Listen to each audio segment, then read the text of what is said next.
Before he was a king, and long before the world fell in love with Diana, Prince Charles was the world's most eligible bachelor. Everyone was watching, wondering who would one day be Queen of England. But his search for a bride wasn't just a personal quest. It was a matter of state, guided by strict, unwritten rules. His great-uncle, Lord Mountbatten, famously advised him to sow his wild oats and have as many affairs as he could, but when it came to marriage, he must choose a young, innocent, aristocratic woman without a past. This advice set the stage for a series of serious, but ultimately doomed, romances, each one ending for a specific, often heartbreaking reason. This is the story of the women who could have been queen, and the impossible standards that disqualified them all. Let's start with Charles's first real love, Lucia Santa Cruz. They met at Cambridge University, and she was everything a young man could want. The daughter of the Chilean ambassador, Lucia was worldly, intelligent, and incredibly sophisticated. She was older than Charles, and many say she was the one who really helped him mature. They had a passionate and intellectual connection. But there was one major problem. Lucia was a Roman Catholic. For the future head of the Church of England, marrying a Catholic was simply out of the question. It was a non-starter, a rule that could not be broken. So, their romance, as real as it was, had no future. But here is the fascinating twist. Lucia remained a close and trusted friend to Charles for the rest of her life, and it was Lucia Santa Cruz who first introduced Prince Charles to a young woman named Camilla Shand. Yes, the woman who would become the love of his life was brought into his circle by his first love. Next in line was a woman who seemed perfect on paper, Lady Jane Wellesley. As the daughter of the 8th Duke of Wellington, her aristocratic credentials were flawless. She was beautiful, well-bred, and absolutely fit the mold of a future queen. They started dating in the mid-1970s, and the press went into a frenzy. They were followed everywhere. Every glance, every shared moment was captured and analyzed. But Lady Jane quickly realized this life was not for her. The constant, suffocating media scrutiny was a nightmare. She hated the loss of privacy and the pressure of being in the royal spotlight. In an infamous moment of frustration, she reportedly snapped at a reporter, asking, "Do you honestly believe I want to be queen?" The answer was a resounding no. She ended the relationship, choosing her freedom over a crown. She was one of the first to show the world that the job of being a royal bride wasn't the fairy tale everyone imagined. Then came Davina Sheffield. By all accounts, Charles was very serious about her. She was another beautiful blonde from an aristocratic background, and she was considered a leading contender to be the next Princess of Wales. Things were moving along nicely, and there was talk of a possible engagement. But then, the relationship was, as one royal expert put it, killed stone dead. Why? Her past came back to haunt her.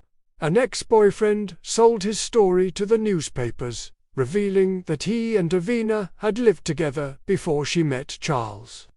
In the rigid, unforgiving climate of the 1970s monarchy, this was a deal-breaker. The future Queen of England, and the mother of a future king, was expected to be a virgin.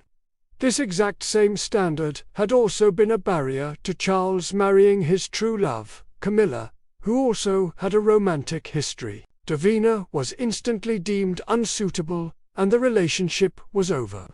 Another victim of the impossibly high moral bar set for Charles's bride, perhaps the most significant what-if story, is that of Amanda Knatchbell. This was the match the royal family, and especially Charles's great-uncle and mentor, Lord Mountbatten, desperately wanted. Amanda was Mountbatten's own granddaughter, making her Charles's second cousin. They had known each other for years, and shared a deep, comfortable friendship. She was intelligent, poised, and understood the inner workings of the royal world. After a long courtship, Charles finally did what his family hoped he would do. He proposed, but Amanda turned him down. Her refusal wasn't about a lack of affection for Charles. It was born from tragedy. Shortly before the proposal, she had suffered an unimaginable loss. Her beloved grandfather, Lord Mountbatten, her grandmother, and her younger brother were all assassinated by an IRA bomb. Having witnessed the brutal, violent reality that could come with being a member of the royal family, Amanda was deeply hesitant to step further into that harsh and demanding spotlight. She chose a private life over a public one, and Charles was once again left searching. As the 70s drew to a close, Charles's attention turned to Sabrina Guinness. An heiress to the famous Guinness fortune, Sabrina was a glamorous and well-connected it girl of her time. She was part of a trendy, artistic crowd and moved in circles that included rock stars and movie stars. She and Charles dated seriously for about 9 months. In 1979, they were photographed together frequently, especially at polo matches, and they seemed to be a happy, modern couple. But behind the scenes, senior royals were reportedly concerned. Sabrina had a high-profile dating history that included some famous names. This racy past, as it was seen, didn't fit the pristine image required of a future queen. She wasn't considered aristocratic enough or malleable enough for the role. Once again, the palace's strict criteria intervened, and the relationship fizzled out, allegedly due to pressure from the firm. Now for a story that feels like it's straight out of a soap opera. Before there was Diana, there was Sarah.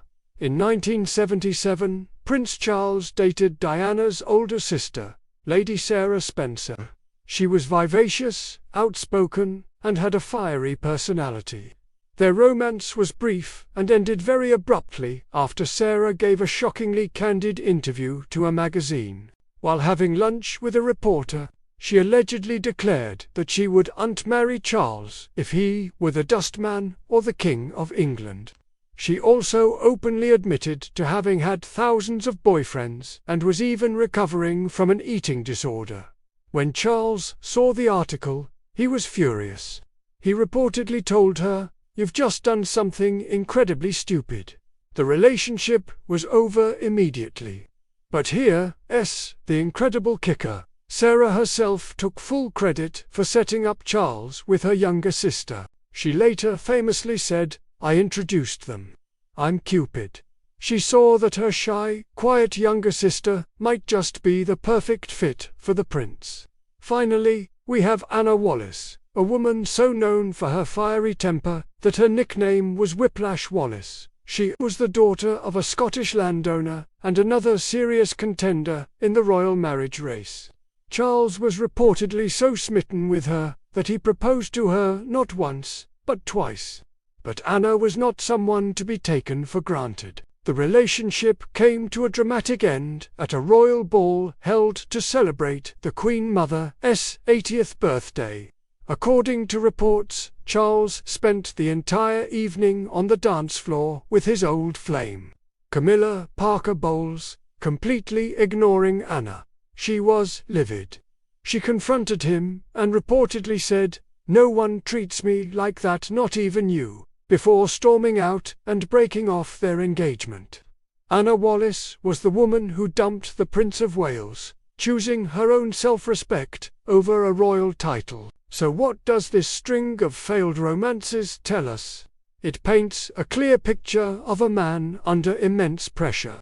Charles was genuinely fond of these women, but each one was disqualified for one reason or another. They were the wrong religion, they had a past, they didn't want the suffocating royal life, or they spoke too freely to the press.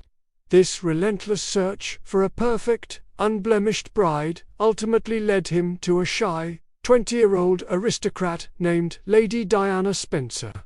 On paper, she ticked all the boxes. She was young, she was a virgin, she was from a top-tier aristocratic family, and she seemed willing to play the part. The rest, as we all know, is history. Thanks for watching. If you're fascinated by royal history, don't forget to like this video and subscribe to the channel for more stories like this. See you next time.